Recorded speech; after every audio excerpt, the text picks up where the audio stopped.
This podcast is brought to you by The Shift. It's story time! Hello and welcome to the Storytime Podcast. My name is Claire. I go by Clisare on the internet, and this is the podcast where people tell me their stories. And this week I have with me Andrea Pearson. Hello. Hi. How are you? I'm good. How are you? I'm good. Thank you so much for coming on the podcast. Well, thank you. I'm so excited. Would you like to introduce yourself and tell everyone where to find you on the internet? I'm Andrea Pearson, and you can find me at MSNonni, MSNONNI on YouTube. Also, you can probably email me at msnonni@yahoo.com. And that actually leads us nicely then into your story. So your YouTube channel is kind of linked to the story you're going to tell us. It is. In 2008, I was diagnosed with MS, and I had no idea what that was. I had never been really, my mom said I was a sickly child. But, what does your mom know? No, I wasn't really ever sick, ever. So I didn't know what even that entailed at all. So in 2008, I was diagnosed because I was having extreme arm pain in my right arm, extreme arm pain, ignored it for a week. I woke up on a Friday and I was half paralyzed on my left side, and I didn't know what to do. I kind of freaked out. I thought I was having a stroke. I didn't know. My grandmother had her first stroke at 38. I was 37. So all of these things went through my mind. I went immediately to the doctor, and he said, "Put your arms behind your back." Weird request, but okay. Put my arms behind my back, and he said, "Oh, you need to go have an MRI right now. That's where they take a picture of your brain." Okay, so I did. And he called me later that night, and he said, "You have multiple sclerosis." And I said, "What is multiple sclerosis?" And like a doctor does, he said, "Well, that's where there's a deterioration of the myelin in between your cells." Okay, what does that mean? He said, "Well, it's a fatty substance that helps the cells communicate." Okay, that made sense in my brain. And so about a week later, I was in the hospital. They had to do a spinal tap. It was horrible. But they found out after all of my MRIs, because they did about 3, which was horrible. If you've ever had an MRI, you go into this tube and it's ridiculously loud. What age were you there in 2008 when you got diagnosed? I was 37. So because I don't really know that much about MS personally. Right. And so is it normal to get diagnosed at that age, or would people normally get diagnosed younger or older? The funny thing about MS is if you, and doctors will say this to you, if you know one person with MS, well, you know one person with MS, because no person with MS is the same. Oh, okay. And that's why they don't know much when it comes to MS or anything that has to do with the brain, because people are so unique. So unique. Yeah. And it kind of is shocking how unique we each are. Yeah. Even though we have a lot of similarities, but really there's so much we don't know even about ourselves. Yeah. So that explanation that the doctor gave you, I also don't understand that. So I guess, how does it affect you? What are your symptoms, to give me a better understanding? My personal symptoms. So I was paralyzed, and I was paralyzed for 3 months. But 3 months. Yeah. And I wasn't going to tolerate it. I couldn't. My grandmother, when she was 38, had her first stroke, and she became paralyzed on her left side. And she was that way for my entire life. I only knew my grandmother half paralyzed, and I wasn't going to do that. I couldn't for myself tolerate not being able to touch things and feel things. And I was left-handed. So the fact that I was paralyzed on my left side was kind of a problem. Really debilitating. Yeah. Right. So I just worked with my hand. I worked with my legs. I walked every day. It was so frustrating to be paralyzed, but also at the same time, I was having issues with my comprehension, which was extremely frustrating because I worked with people with disabilities. And so to not be able to comprehend things and then try and explain things to people with disabilities.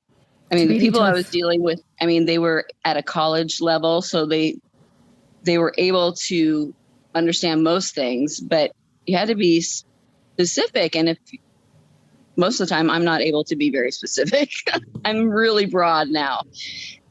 I get more frustrated with myself than people get frustrated with me. And I have to remember that. Yeah. Because it's extremely frustrating to go from somebody who has a great memory to somebody that can't remember what she said 5 seconds ago. Like, I'm really at a point where you can't ask me a question a couple days later because I won't have any idea what you're talking about.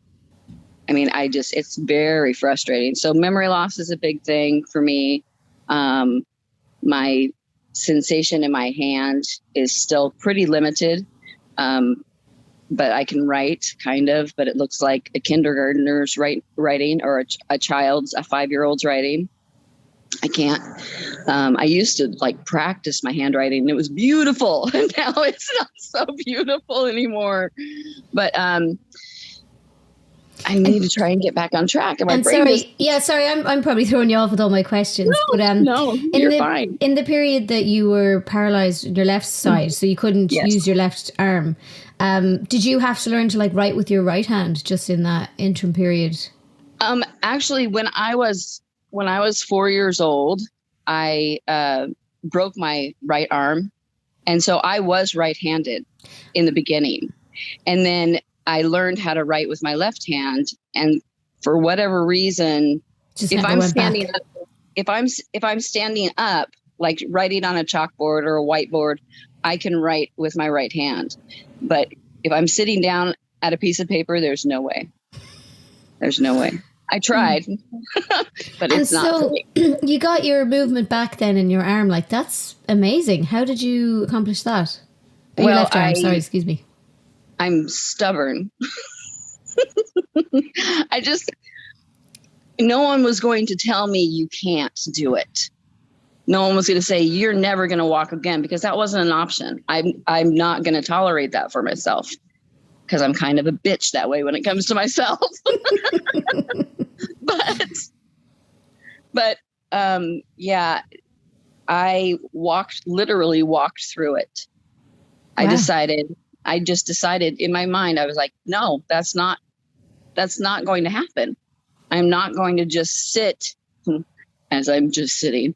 I'm not going to just sit and not do anything about this. I have to change. Whatever's going on in my body has to change. So I started walking every day. I started movement exercises, and eventually it just came back, and it was great. Yeah. And so I still go to the gym 3 times a week, or I try to go to the gym 3 times a week, and continue the workout. And right now I'm going through menopause at the same time as MS, and it's not fun because I'm having hot flashes like pile on the problems. Oh my gosh. This podcast episode is sponsored by the What Was That Like podcast with Scott Johnson.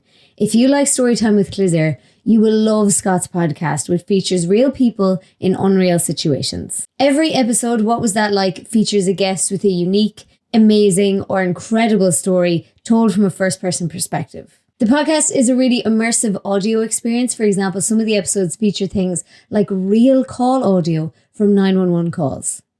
Check out What Was That Like anywhere you get your podcasts to check out some first-person stories like getting bitten by a shark, having your office bombed, or surviving a plane crash. What Was That Like also has some lighthearted episodes. I recently listened to Casey Married a Wrong Number, a story of Casey from St. Louis who texted a wrong number and ended up marrying the man on the other end, despite being 30 years his senior. Check out this meet cute story and other episodes at whatwasthatlike.com. And thank you, Scott, for sponsoring this episode.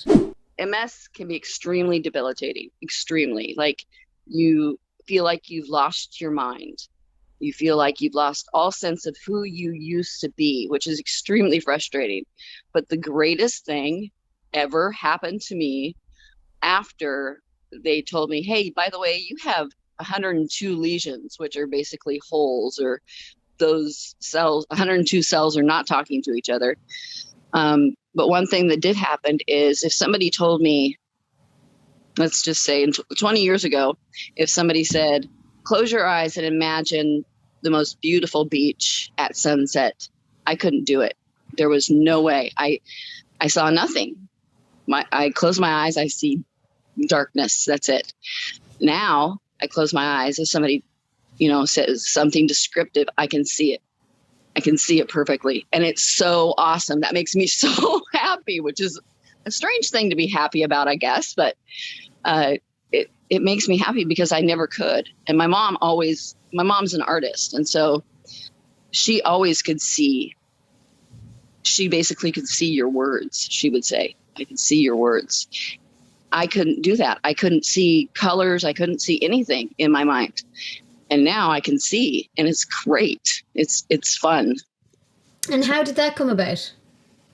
I don't know. I really think that maybe there were, because while the cells were deteriorating, or while the myelin was deteriorating, in other places it was attaching. So different cells attached to each other to communicate to each other that didn't before. Okay, wow. Yeah, it was great. It's great. So the other thing is that they always said, you have to try and stay positive. So I try and find good things. Of course. It works, though. I mean, the more positive you stay, the better your outcome, I think. And so what daily symptoms are you kind of managing with your gym and all that kind of stuff?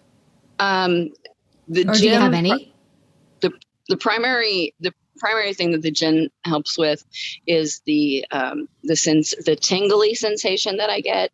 I get these, like when your feet go to sleep. Oh yeah. And right as they're waking up, I can feel that 24/7 all the time. Oof. But if I work out, if I go and I walk the mile and a half it is to the gym, and then, work out, that tingling sensation kind of goes away. So that's my primary thing I work for. Yeah. The other problems I have are my comprehension is, I don't want to call it comprehension because it's not like I don't understand things. It's more that I get confused, or I'll leave out words, or I'll have to say, can you repeat yourself? Because I'm not connecting. Things aren't connecting in my brain the way they should. So, but those are the things I work on daily. And so what's the prognosis like? MS, I presume, is a lifelong thing that you have to manage. It is a lifelong thing. It never goes away. Once you have it, you have it. Like I said, I had 102 lesions. And then in 2018, after taking a pill form of the medications that I had been on before, 4 lesions closed, which means they reconnected to each other, which is fabulous. And it's unheard of. That doesn't really happen. So everyone was all excited. I was excited. And I'm like, well, I'm done taking medication because I hate taking pills. I hate taking all medications. So I was like, I'm done taking medications. I'm glad those things reconnected. And I'll just, try and work on reading and making sure I understand things and, move my body as much as possible to help myself eat a good diet, balanced diet. And I'll just live. I'll just live. I mean, you just got to live, Okay, I have a question, and apologies because it might be a stupid question. No, nothing's a stupid question. These lesions are internal, right? They're like in your They're brain. On my brain. They're on your my brain and on my spine. On your spine. Yeah. Well, but the thing is fortunately, I only have 24 on my spine. Of the 102 lesions I have, I only have 24 on my spine, which means that I'm not affected in a way where I will have to use a wheelchair. Okay. a lot of people, like 25% of people with MS have to use a wheelchair. Wow. Yeah. And so I got lucky. I mean, I consider myself really lucky in a lot of the ways because I don't have the physical problems that a lot of people have. And I walked out of being half paralyzed because I just refused. And I mean, I don't really know why that happened. I can't tell you, the medical reason or anything like that. But I know that I'm just too persistent and too stubborn.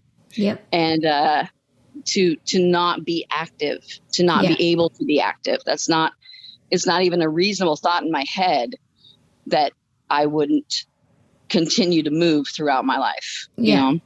So I totally understand where you're coming from, like from a much kind of from a not so serious perspective, in that I really believe in like aggressively rehabbing things. So if I ever have an injury, I'm super like aggressive and really into my rehab, and I'm doing it really properly and everything. And like there'll be people who, don't rehab properly and their injury will just keep going. Right. Whereas, the people who really serious take the rehab super seriously, do all their exercises, your mind's set on improving it. Right. I really believe in that personally. Yeah. Obviously, I know it doesn't work for everyone, and especially not in serious conditions, maybe, but it worked for you, and that's absolutely brilliant. I thought it was. Yeah.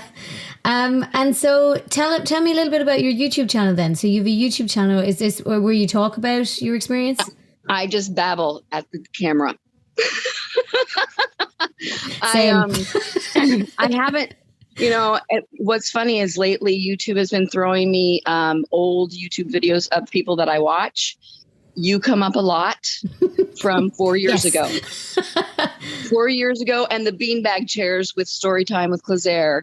Fabulous. Yeah, it's a very different time. But it helps me because I'm like, okay, so Claire worked her way up from that point. I know I can do something with this. I know I can. Yeah, I was actually looking through old footage yesterday, and there was an episode that I recorded, like even before the beanbag chairs. I had someone over and we were just sitting on tiny little stools. And actually the first episode with Kelly and Colin from the Try Channel, we were sitting on the floor. Oh. Yeah, and we had microphones, but like they weren't very good microphones. And so everyone has to start somewhere. Yeah, exactly. And I have to keep reminding myself I'm just starting. It's okay. Everything's cringy on my site, but I'm having fun doing it. It's just something for me to do, to be honest, because I don't work. And so, sorry, I was just going to ask. And so, is it like, do you do vlogs of your daily life, or is it kind of more a talking channel?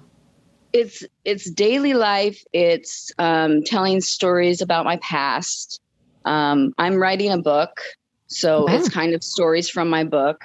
It'll be a while, but I am writing a book. It started out as letters to my granddaughter, and so I'm just continuing with that.